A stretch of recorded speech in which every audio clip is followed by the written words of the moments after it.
Moisey's put expectations at the Ferguson's put Moisey put them down now. But I'm intrigued, to be honest. I think I'm happy that it seems like for once we've got a plan and we're looking forward as a club. Who can Everton actually go out and get that's better than Benitez? I mean, in terms of the modern game, Solskjaer. Yeah. Sorry about the lights, by the way. We've got electric work going on downstairs. You must have been to turn the lights. I thought you were doing that red light challenge for a second, Nicky. I was going to say it's not this time of show. I'll try and pull this. I've got to film it like so. Oh no, I'll turn that off as well. Now this can cause arguments. Lucky we ain't in the same room because I've seen this cause twice. It was so different. He was like a different breed, wasn't he? He kind of invented even a new way to wear your socks, and he wore those blue night gloves. He was just iconic. Everything about him.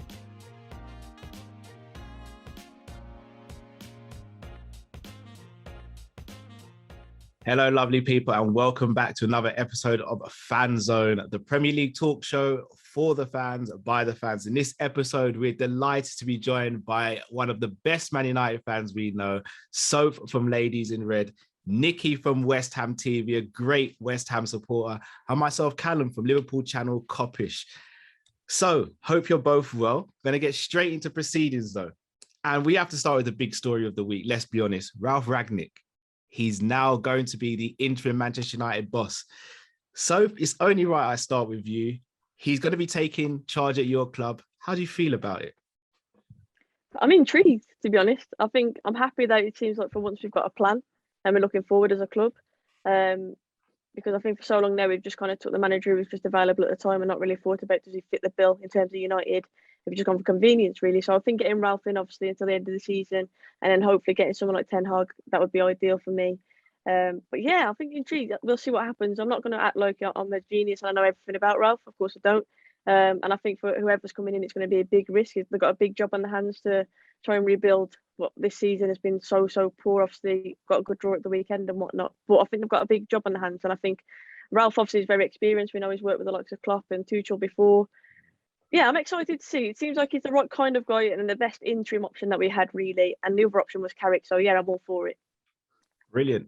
Well, Nicky, I'm going to approach this question from a slightly different angle because you're one of the teams that could actually qualify for top four this season. You obviously qualified for Europa last season. This appointment of Ralf Rangnick, do you think it hampers West Ham's chances potentially of getting top four? I think West Ham already hamper their own chances. To be fair, I don't think we're going to get top four. I'd be crazy to think we're up there at the moment, but there is a long way to go for a season. And as we all know, anything can happen for a season. So I don't think we're going to be top four contenders at the end of the year. We might be Europa League contenders, but we'll see. I'm not so really. I don't know a lot about this guy. I know he's been managing for a long time, which, it concerns me a little bit because I know Man United fans are quite upbeat about the appointment and all that. And he was with Leipzig most recently, and he done a grand job with them because from what they come from. But that was with, that got a lot of investment in there and all of that sort of thing, which Man United have got as well, which will play into his hands. He's going to have that. What is it? 6 months, if that? Yeah, 6 months. 6 months, yeah, and then 2 years in a consultancy role after that. 2 years in a consultancy role after that. So I don't think it could have got any worse than in the position they was in. But only time will tell. Only time will tell. It's a very tough job, and I know it's been a good few years now. So for you'll know better than me. But following Ferguson. With the success he brought to the club, is a very, very tough job to do. Van Gaal couldn't do it. Moisey couldn't do it. The great Mourinho couldn't really do it. So it is a tough role. And I think Moisey's put expectations at the Moisey. Ferguson's put Moisey put them down now, but Ferguson put expectations to the very top of this football club, and so they should. They're the biggest football club in the world, and it's given them fans, that to aim for. And I don't feel like they're ever going to get it in our lifetime. I don't think they're ever going to get back to the levels that you had under Ferguson, because he is one in. You need a Klopp You need a Guardiola, someone to turn the club right around. Like do you think David, do you think we're clinging on to the Fergie thing too much though? Obviously that's been and gone, like you say, and obviously it was fantastic and whatnot. But do you think like we need to kind of start afresh and reset and move away from that? So I think we've kind of clinged on to that a bit as well. Yeah, I do feel that, but what doesn't help is that within living memory, within your lifetime, within my cousin's lifetime who supports Manchester United, within there's greatness, and I mean the greatest, probably the greatest manager you've ever had. Yeah. And that's never easy to let go, because you dominated for so long in the 90s and early 2000s, and then all of a sudden he's gone and nobody can replicate that. Yeah. And you always strive for that back. You always strive. Yeah. It'll probably take another 10 years before you get over that sort of thing. But you need the best in the business. And why there's money in this Premier League, and there is a lot of money, they'll always go to the Man Cities, the Chelseas, now the Newcastles, the ones that want to spend the most. They'll fling as much money. You need the very best in the business. Someone who's going to reform, someone who's an innovator in football management, like Pep. Yeah. There's no one like Pep. There's no one like Klopp. And you need someone like that. I'm not sure that, I don't know a lot about him, but I'm not sure this guy's going to be. But if he is, I hope for Man United, because, there's been a dark few years now. Yeah, agreed. I'll be honest, Nicky, I love the lovely words you said about Jurgen Klopp. I absolutely echo everything you said about him. The man is a king. But Soph, I'm going to come back to you. What would constitute a successful season for Manchester United? Obviously, there's title talk at the beginning of the season, hasn't quite panned out that way. What, in your opinion, would be a successful season now for Man United? I think, to be fair, bringing Ralph in, I think if we kept with Carrick, I think that's kind of right in the season off and kind of just biding our time. But I think bringing someone with a bit of experience in, it's almost like we're saying, you know what, there's still a lot to we can still salvage it. We can still get something from this season. There's a lot of football left to play. And obviously with the squad that we've got, as you say, start of the season, we were all screaming, we're going to be champions and whatnot. It hasn't panned out, far from panned out that way. But there's still a lot of football to play. So I think that bringing Ralph in, I'd say top four has to be, and it's going to be a fight. You mentioned Nicky, West Ham aren't going to get there, but I think it's going to be an absolute scrap to get in that top four. And if we do it, we're going to do well. I'm not saying it's an easy one, but I think we should be aiming for top four. And if we can get a trophy as well, then that would be nice. I know it sounds far-fetched, and it is far-fetched, but we're still in the Champions League as well. You can't write Mr. Ronaldo off in the Champions League. But yeah, top four has to be the priority, surely, for Ralph now for the next 6 months. Agreed. Do you agree with that, Nicky? Yeah, it has to be. For a club that size, they need to be there.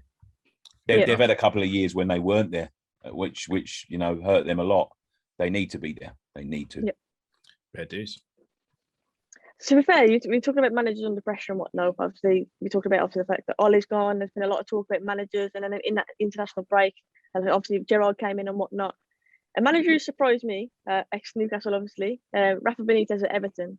He's under a lot of pressure at the minute. Would you guys agree? And also, do you think it's fair pressure as well? I'll start with you, Nicky, on that one. I think it is fair. He was always going to struggle, because Everton, and I mean this with the greatest of respect to Everton, they've spent a lot of money on a load of rubbish, and they haven't got, like, they've spent money where they should have great players, and the really good players that they have bought, they're just like Rodriguez just didn't want to play for the club anymore. It was that bad. Being the ex-Liverpool manager, he was always going to be under pressure. As soon as there was something going wrong there, he was always going to be under pressure. Wasn't really made for him, really. I'm surprised he took that job. I think the players need to pull up their sleeves and roll up their socks and get out there and start playing, because they have got some talent out there, but they've also got a load of rubbish. I think the manager needs time. Oh, sorry. I think the manager needs time. I don't think he's going to get the time, because they just won't afford him that there. I think he'll be out the door very soon, to be honest with you, if results don't pick up, and I don't expect they will. Next manager to be sacked, you think? Yeah. So it's not a bad shout, to be fair. It's not a bad shout. Obviously, Ancelotti was there as well, and he seemed to be doing a decent job. Obviously, Real Madrid come calling. The likes of James Rodriguez, as you mentioned there, that it all seemed to crumble from that, didn't it? I felt a bit sorry for Everton fans, because it seemed like they were on the up with Ancelotti, and obviously he's gone, and it's kind of just never really recovered from that. I mean, Cal, what's your thoughts on Everton? I'm sure you've got plenty to say about Everton regarding their manager. Yeah, it's a bit of a bittersweet one for me. Obviously, I never want to see Everton do well, but I'll be honest, I always have like a soft spot for Benitez, and it was weird seeing him being the interim manager of Chelsea, and I didn't think he would take the job here with Everton, but he did take it. And it's like, he took it, and I was thinking, you're in a kind of a lose-lose situation here, because unless you win the league or win a trophy with Everton, you're always going to be seen as a failure, because your bar for success is going to be higher than a manager who hasn't been at Liverpool. And I think we're seeing that.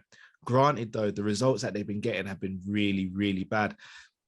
The question is, though, who can Everton actually go out and get that's better than Benitez? I mean, in terms of the modern game... Solskjaer. Yeah, I mean, they could look at Graham Potter, but again, is Graham Potter going to want to leave Brighton to go to Everton? I know he gets more money there, but also the expectation of managing Everton is a lot higher than Brighton as well. I just don't know what direction they're going in. They spend a lot of money on salaries as well as players, but they don't bring in a top echelon of players. I think you're caught between a rock and a hard place if you're an Everton manager or an Everton fan at the moment, because there seems to be no plan. I'd agree with that. Yeah. I think you're right. They're throwing their money into the wind and hoping it sticks. There is no plan. There's no plan. There's no direction. There's no, they're a proud football club, Everton, and there's no identity there, which they struggle with. But only time will tell. Only time will tell. Sorry about the lights, by the way. We've got electric work going on downstairs. You must have had to turn the lights. I thought you were doing that red light challenge for a second, Nicky. I was going to say it's not this time of show. I'll try and pull this. I've got to film my lights. Oh no, I've turned that off as well. I'll try. It's like the pre-match light show that you sometimes get at stadium. You know what I mean? The hype show. To be honest, we're in a similar vein to Benitez. Leeds are at risk of going down this season. Do you think Bielsa's job might be? I mean, he's lauded there, but do you think his job might be in danger? Soph? I think if they get relegated or in that scrap at the end, I think they'll worry, because I think Leeds have such a promising season last season, but they don't seem to change their way, do they? I mean, you saw it against us first game of the season. We absolutely battered them last season as well. Scored so many goals against Leeds because they're just so open. They don't tweak how they play. They've just got one way of playing, and that's that. And if that doesn't work, then we've seen many times they concede a lot of goals. The thing is, I love watching Leeds play. I hate Leeds obviously as a club, but I love watching them play because I think they're so open and so entertaining. You just know there's always going to be goals in their match. Do you know what I mean? But as a fan, it must be frustrating because they're just leaking goals week in, week out. And I think, if Leeds are at risk of going down, I think his job should be at risk because, like I say, such a promising season last season, to then drop the way that it has this season and not really improve on what they built last season. It's got to be concerning, hasn't it? What do you reckon, Cal? No, I agree. It's a weird one, Bielsa, because he again is one of the best managers of this generation, or you could argue the last generation. And for him to be at Leeds is massive for the club, especially considering where they've come from.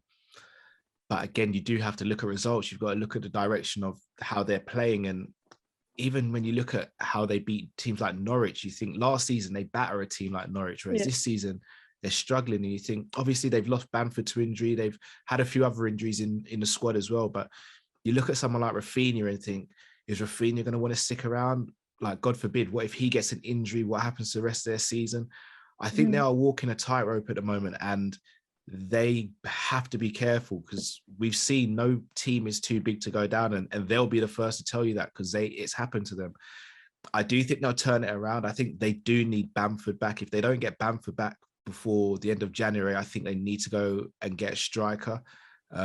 If not, then they're really going to be flirting with relegation, in my opinion.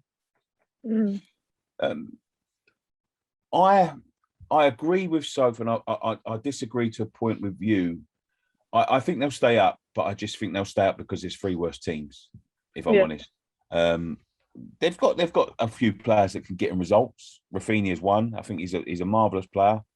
But I am not having Bielsa as a man. I really ain't. He doesn't impress me. I see this media love fest with him, the last couple of years, and Like there was a point at the beginning of the season where they was calling him meticulous and they hadn't won a game in 6 games or something like that. You know what I mean? It's a media love. I'm not having him. He's got, as Soph said, he's got one way of playing. They come at you at 100 miles an hour. Now they're either going to blow you away in the first 45 minutes, but if you can hold them and stop them from scoring in the second half, you're going to score goals and you're going to get chances to score goals. And the thing about the Premier League is you can't do the same thing every week and expect the same results, because teams work you out quick. You know, this is not the Championship where, you know, that they haven't got that quality of player. You know, if they've beat a Man United or a Chelsea with the same tactics the year before, they're going to work that out and they're going to know how to counter that. They're going to be working for weeks on that sort of thing. And you can't do it. And that's where he's going wrong for them. People have just worked them out. Now he's up to him to adapt it. He's got the players. I know he's missing Bamford, but he's got the same sort of players. He's still got the Phillips. He's still got Rafinha. He's still got Rodrigo. He's still got a lot of them players. He brought in James as well. Yeah. Brought in Dan James. Dan James, yeah, exactly. But he needs to work out how to change it up. And I don't think he will. And that's why he's not impressive to me, because a good manager, I mean, I looked at going back to Ferguson. So I remember him being at Upton Park a couple of years ago. Well, so a good couple of years ago. I'm quite old. And they was playing, like Evra was playing left back and Giggsy, and we were beating you 2-0 and we were running you off the park. He made a few tweaks and changes to his side. He adapted, and he bought off Evra and put Giggsy left back. And I thought, what on earth is he doing? You beat us 5-2. You know, it completely changed, like the whole. That's what good managers do. The whole week's training, they can go in at half time, go scrap that, put that out the window. This is the way we're going to do it now, and sort of do it on the spot. He doesn't do that. It just goes the same. You know, it could be losing 5-0, could be winning 5-0. He'll just go out there exactly the same. It'll either end up a 5-5 draw or they'll win 10-0.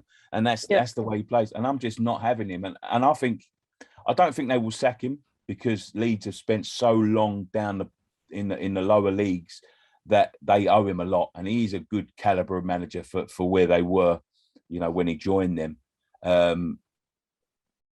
But I don't think he'll be around for long. Maybe it'd be his own decision if they went down again. I think it might be his sort of like, I've done all I can, and you know, I'll go. But I don't think they'll sack him, no. Interesting. Time will tell on that one. So far this season, we've seen some top quality performances from some top quality players. Obviously, Vardy's doing really well so far this season. Ronaldo's popped up with some very crucial goals. Mo Salah may have been the pick of the bunch so far this season.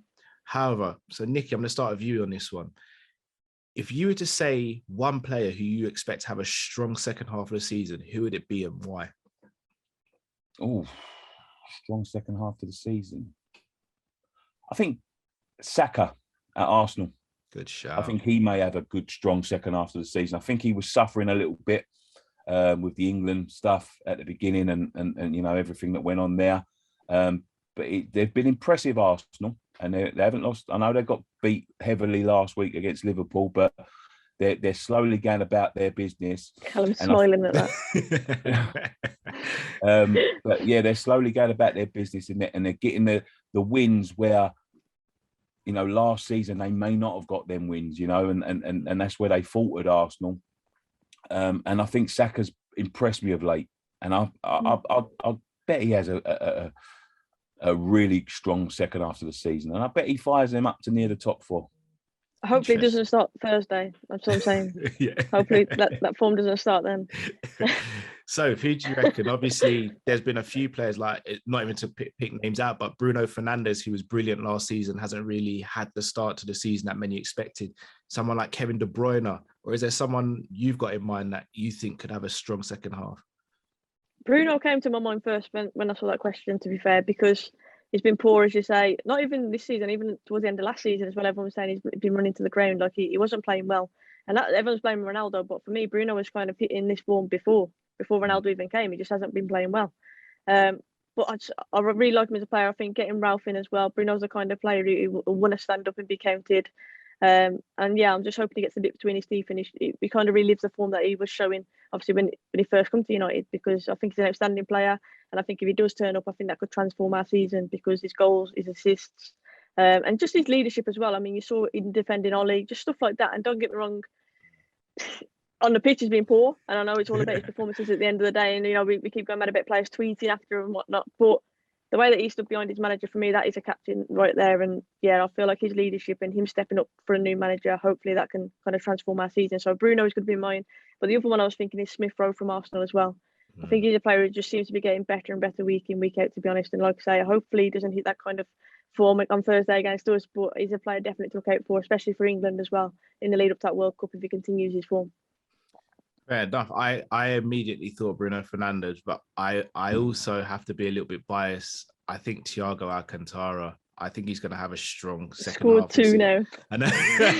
It's more than a thumbs up, though. So I could say Sancho as well, to be fair. He Sancho, scored 2 and 2 as well, shout. to be fair. Very good shout. But I think Thiago, so at the beginning of the season, I was on another show and I actually said if Thiago stayed fit, I think he'll be one of the best players in the league this season. Obviously, he had a few injury problems at the beginning, but I think now we're starting to see the best of him and we're seeing just how important he is to Liverpool's system. And it's becoming a thing where Henderson, who's our captain, is now starting to be questioned as a potential starter because Thiago and Fabinho's form is so good. So I actually think Thiago will have a very strong second half of the season if he can stay injury free. Yeah, let's revert back to managers for a second. Obviously, we talk about players and whatnot, but I don't know if you guys saw it. Brighton's last game, Potter getting boos and heckles from the fans. One, do you think he's underappreciated at Brighton? I've called him Harry Potter on many occasions because I play some magic football at times. And 2, is there any other managers that you think are who's the most underappreciated manager in the league for you? I'll start with you, Callum, on that one. Oh, that's a tough one. I think Moyes. I think everyone, when they think of Moyes, the first thing they think of is his tenure at Manchester United, but they forget what a fantastic job he did at Everton, and he's doing a very, very good job at West Ham. Graham Potter's another one. I cannot believe fans are booing Graham Potter. Like Brighton are one of the teams in the league that play some fantastic football, and he, as a manager, couldn't have done anything about the weekend result. Like his players were fluffing shots in front of the goal. That's nothing to do with him. I think he's one.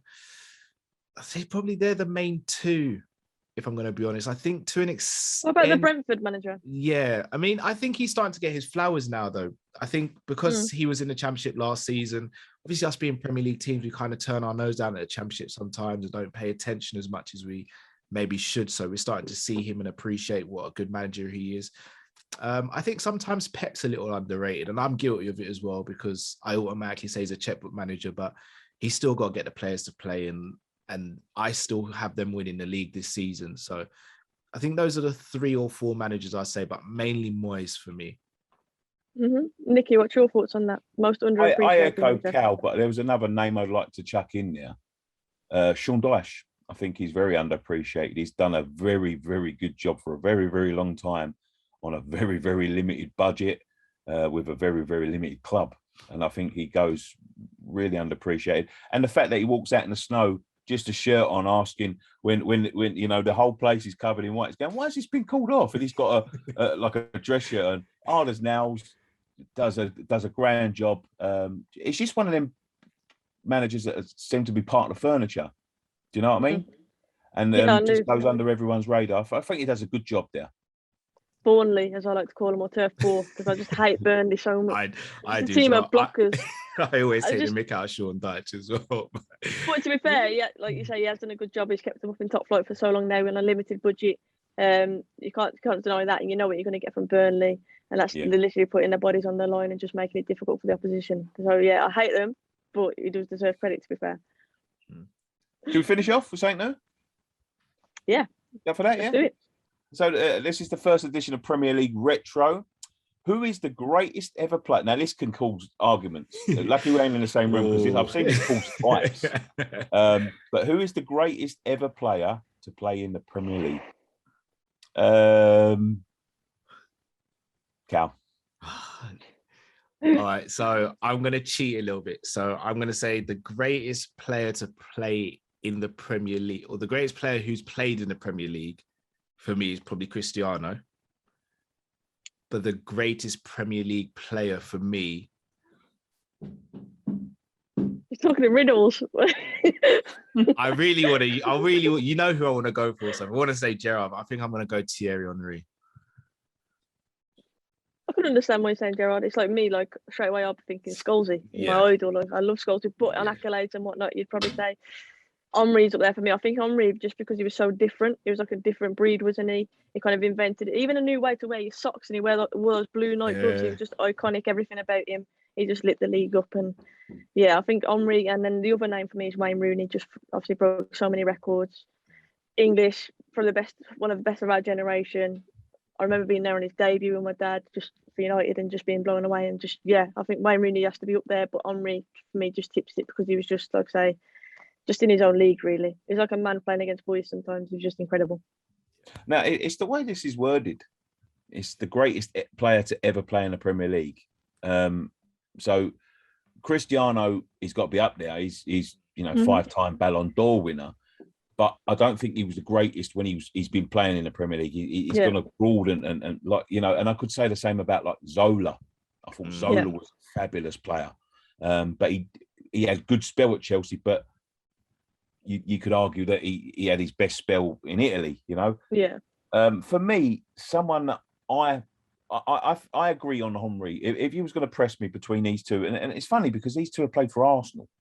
But if he was to press me, I would say this guy. But if you said to me, "No, you're wrong," it's Henry. I'd agree, to be honest with you, because I believe.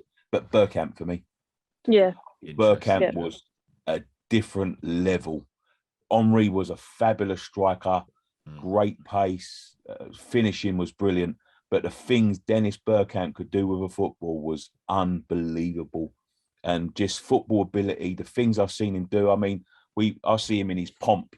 In his prime, strolling around Upton Park, making the game look easy, the things he could do with a football, the way he controlled games, the way he, wasn't all about goals with Dennis, it was all about assists and bringing other people into play. And you could argue that he brought the best out of Henry, because without Bergkamp, Henry may not have been what he was at the beginning, But for me, Dennis Bergkamp. Mm-hmm. Yeah, good show. Yeah. Great shouts. Guys, let in the comments, let us know what you think. But that is it for episode 6. As always, please do smash the like button, subscribe if you're new, and do leave comments on the stuff that we've discussed today. Guys, before we head off, please tell the people where they can find you. So, Soph, let's start with you. Thank you so much for having me again. It's been great. Nice to meet you, Nicky, as well. It's the first time I spoke to you, and obviously Cal. You're for a Liverpool fan, as I always say. I'm joking. But no, guys, if you could check out my YouTube channel, it's Ladies in Red, and then me, Soph Richo, on Twitter, and Soph Richo with a kiss on the end of it on Instagram. If you give me a follow, I'd appreciate that as well. Thanks again. Amazing. And Nicky, where can the people find you? You can find me at West Ham Fan TV on everything. Twitter, Instagram, Snapchat, MySpace, everything. YouTube. Tinder. Yellow Pages. Tinder, Bebo or whatever it is. Yeah, everything. West Ham Fan TV. Amazing. And my name is Callum. My personal accounts are Callum Sanderson on all platforms. And you can also find me on YouTube with Team Kopish. As always, thank you very much for joining us. Thank you very much for subscribing to FansBet. And until next time, see you soon. Take care.